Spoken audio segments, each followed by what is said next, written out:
Hello sa lahat. Subukan natin kumain ng rambutan. Ayan. Isang ganito is 300 plus. So, imagine na magkano yun. O, kunti lang. Tapos 300 yung nabayaran natin. I-try ko lang kasi ang rambutan dito. Masarap. So, try natin. Rambutan sa Taiwan. Hindi ko mabubuksan. Ang hirap buksan pala nito. Hindi ko lang kasi paano malaman na hinog na siya o hindi. Dapat pala yung siguro yung green masyado ang kinuha ko. Pula to masyado. Dry siya. Hindi siya gaya sa Pinas na medyo oy, tubigon pa. Try natin ang lasa. Parang pa siya, hindi pa siya hinog. Ano ba?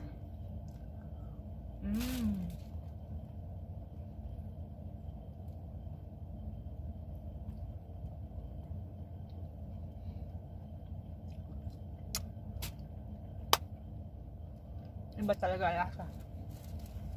Mas matamis ang kapula. Rambutan.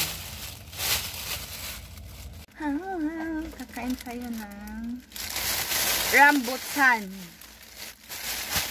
So, kakain tayo ng rambutan. Kanang naibog ko sa kung igsoon na nagkuan ba nagkaog rambutan. I-try nga natin. 300 plus. 15 mahala. Ginoo. Oh.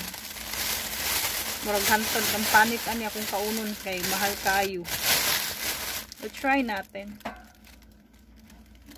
Ano ba ni buksan? Rambutan ba talaga to?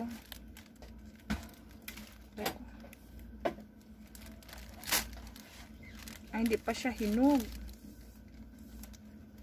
Parang sobrang dry naman. Ayan. Tikman natin kung ano ba rambutan ng Taiwan. Kung same ba sa Pinas.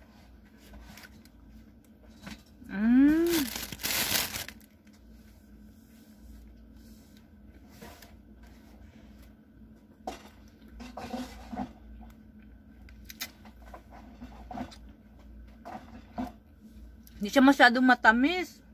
Dry na dry. Ayun. Okay. Mahal pa naman.